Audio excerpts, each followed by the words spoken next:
Hello, I'm David Bugli. I'm the conductor of the Carson City Symphony, and I'd like to talk to you about some programs, specifically one program that we have coming up with the Carson City Symphony. This year, the Symphony is celebrating its 30th year, and that was a special milestone for us. And also, this year is the 150th anniversary of the statehood for Nevada, our sesquicentennial. And we thought, because this is a special year in many respects, we would have a work commissioned for us for this season. Now, it's been exciting, not just for the Carson City Symphony, but also for our chorus. They got to participate recently with the Reno Philharmonic in a concert where they sang the Rolf von Williams Sea Symphony.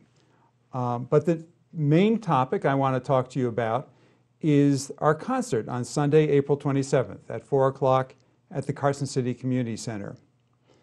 We are going to be featuring at the beginning of the concert a new work. This is the work we commissioned by a composer named Carson City. Interestingly, his first name is Carson. And he's a Cambridge, Massachusetts-based composer and organist. He's organist at Harvard University. And he was the person we selected to write this piece. We asked for ideas, and interestingly enough, he came up with an idea for this piece based upon the letters C-A-R-S-O-N-C-I-T-Y. Now, I won't explain how he came up with that, but our name is ingrained in the main theme of this new work, which is called Sagebrush Celebration. As I mentioned, I think, it's a celebratory work. It's rather short, it's about 4 minutes, but it gives you a lot of sense of the energy that we like to think we have here in this city, and I think that we do have. Carson City, the composer, will be visiting with us for this world premiere. He is an amazing young man, born in 1983, and he has several hundred works that he's written. He's also a very fine organist. He's had 150 works that he's premiered on organ for other people, and his music has been recorded on over 40 CDs. And he's also a writer. He writes about music subjects, and he's mentioned frequently in international publications.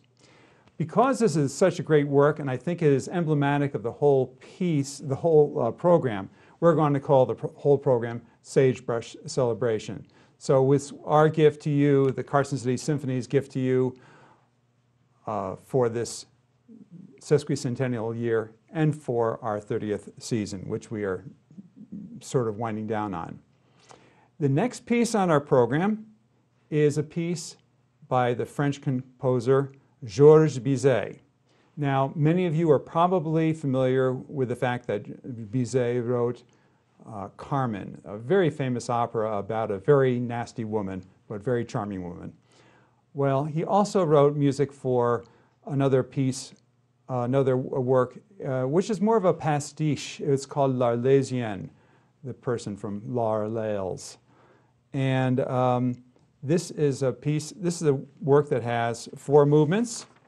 It has a pastoral at the beginning, which to me is a kind of very much a very exciting pastoral. A lot of times you'll think of a pastoral piece as being something that's slow and reflective of nature. Well, this is a very vigorous nature that he expresses in here.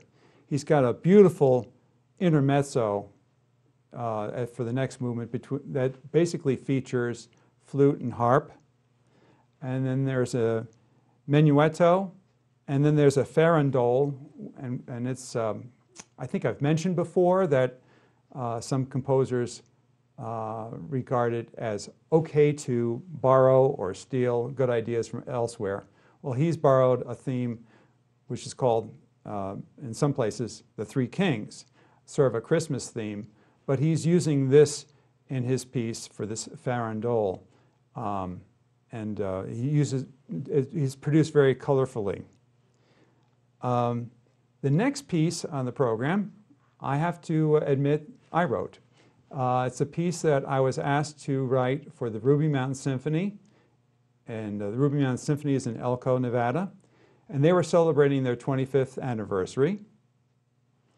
The piece is called Ruby Mountain Reflections, and any of you who have been to the eastern part of the state know that you may know that there's some beautiful mountains around Elko, but Elko is also known for mining and for ranching.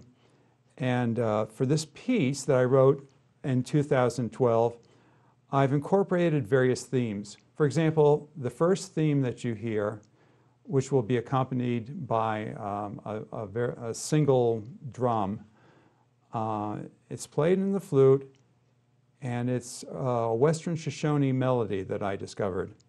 Then that leads to some other rigorous, vigorous pieces of music. Some of it sounds maybe a little bit like cowboy music, something you would see in a John Wayne film, and that's on purpose. Then I have also a theme that represents the railroads, because in Elko, the railroads were considered very important. And if you've been there, you know that the tracks used to go right through downtown. And then there's some other themes that represent mining, and they all mix together in the end. And I think you'll find it a fascinating piece. And this is how we end the first half of the program. We take a little intermission, and then we have a very special soloist coming in to do the Tchaikovsky Violin Concerto. Andrew Swords has been with us before. This is his third appearance with the Carson City Symphony. In 2007, he played the Beethoven Violin Concerto with us. And in 2011, he performed Lalo's Symphony Espagnole. It's not a symphony as the way we know it, but it's a symphony. The word can mean to sound. And it's a beautiful piece with, even though Lalo is French, he's invoking some Spanish flavor in that piece. But the piece we're doing is really Russian. It's Tchaikovsky. Let me just talk a little bit about Andrew. He's appeared as a soloist with nearly 150 orchestras across 4 continents. He's continually diversifying his repertoire and his appearances. And as a young man, he's respected as a charismatic performer, a clinician, and a recording artist. He currently lives in Shaker Heights, Ohio. This last piece, this Tchaikovsky, is in 3 movements, and that's quite typical of a concerto piece. So we start out with a very quiet theme in the first violins, not the solo violin, but in the first violin, and then it just gradually builds up. Now, we listened to this piece and we're really enchanted by it.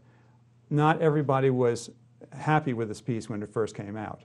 And matter of fact, some people said some nasty things about Tchaikovsky's Violin Concerto. But the concertos lived on, and the critics of the concerto have not. So there's something to be said for giving a new composer a chance, giving a composer a chance on something that's a little bit different. And but to us, maybe now this Tchaikovsky Violin Concerto will sound rather pleasant, and I think you'll enjoy it. The second movement, it's beautiful second movement, starts out with some woodwinds, the flutes, the oboes, and the clarinets and bassoons, playing some nice broad chords, and then it almost creates like a texture over which the violin gets to play some gossamer type melodic ideas. We're very happy to have Andrew do this. He's indicated that he's going to be actually performing this concerto with 3 other orchestras later on this year in Virginia and Ohio and Georgia. We're kind of in a sense, a warm-up act for him, but he'll be coming in and he'll be very competent about what he's doing. And he will also be, Andrew will also be visiting some of the schools, and I also have something else that he's going to be working on too. I'll mention that in a moment.